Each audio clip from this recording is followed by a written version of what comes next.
Hello, આજે આપણે બનાવશું બૂંદી, મીઠી બૂંદી બનાવવાની છે.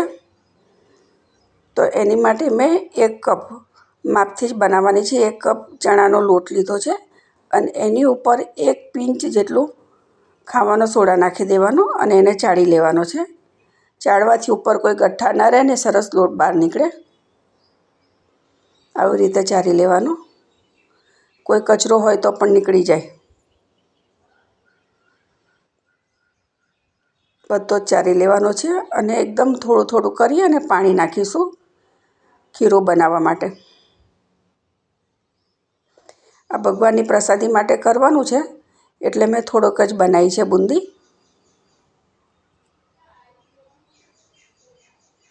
એકદમ ફીણવાનું છે. જેટલી હવા ભરાશે એટલી બૂંદી આપણી સરસ થશે.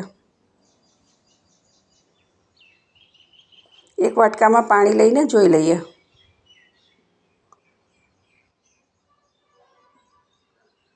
નીચે નાખ્યા ભેગું પસરી જાય છે તો હજી આપણે એને થોડી વાર ફીણશું.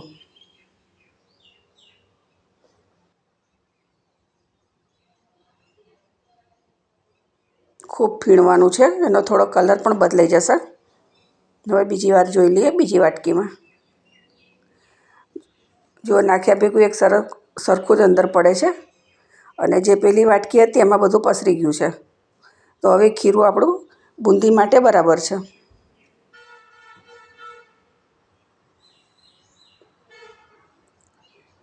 થોડીક વાર હજી હલાવશું આપણે અને આટલું પાતળું લેવાનું છે. હવે આને 10 મિનિટ આપણે રાખવાનું છે ઢાંકીને, ત્યાં સુધી ચાસણી કરી લઈએ. 1 કપ લોટ હતો તો 1.5 થી 1.5 કપ આપણે ખાંડ લેવાની છે અને ખાંડનું બી એટલું જ પાણી લેવાનું. કડક ચાસણી નથી કરવાની, ખાલી આમ હાથમાં લગાવો અને ચીપચીપું લાગે એટલી જ કરવાની છે. થોડી ચીકાશ લાગ્યો, આમાં કોઈ તાર બનાવવાની જરૂર નથી. એની અંદર ફૂડ કલર નાખવો હોય તો નાખી શકાય. મેં થોડોક નાખ્યો છે. કેસર પણ નાખાય. કેસર નાખવાનું છે, થોડું એલચી, ખાંડેલી એલચી. એલચી ના નાખો તો જાયફળ, કોઈ પણ નાખી શકો. અને કાજુ બદામ પિસ્તા આપણે તૈયાર થઈ ગયા પછી નાખીશું, જ્યારે આપણે આમાંથી બહાર કાઢીએ ને ત્યારે.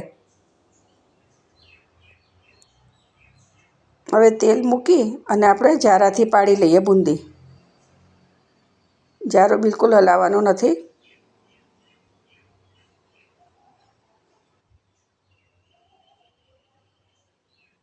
આખી કઢાઈ ભરાઈ જાય એટલે આપણે જારો લઈ લઈશું.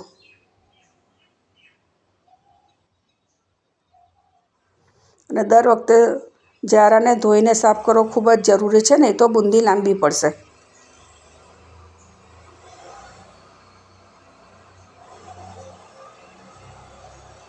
થોડી વાર રાખી અને સરસ ચડી જાય એટલે બૂંદી કાઢી લેવાની છે. લઈ લઈએ. હવે સાફ કરેલો જારો લઈ અને બીજી વાર બૂંદી પાડી લઈશું.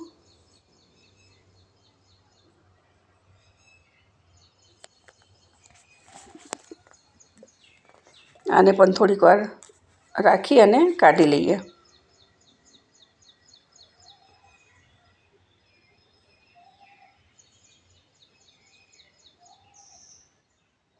થઈ ગઈ છે આપણી બૂંદી.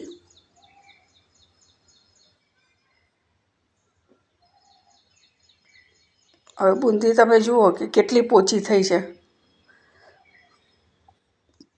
સરસ આરામથી દબાઈ જાય છે, કડક બિલકુલ નથી.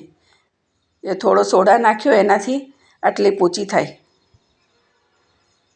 હવે ચાસણીમાં નાખી દઈએ અને 3 થી 4 કલાક રાખીશું એટલે બધી ચાસણી બૂંદીમાં આવી જશે. છેલ્લે કાજુ બદામ નાખી દઈશું જ્યારે આપણે બહાર કાઢવાની તૈયારી થાય ત્યારે. અને ઢાંકીને આપણે 2 થી 3 કલાક રહેવા દઈશું. જો કાજુ બદામ નાખી દીધા છે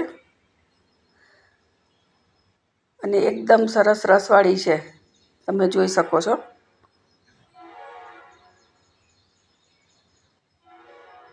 એકદમ પોચી થઈ છે. તો તૈયાર છે આપણી મીઠી બૂંદી.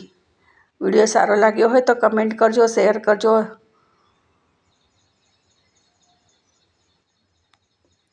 તો મળીએ બીજા વિડીયોમાં. જય માતાજી.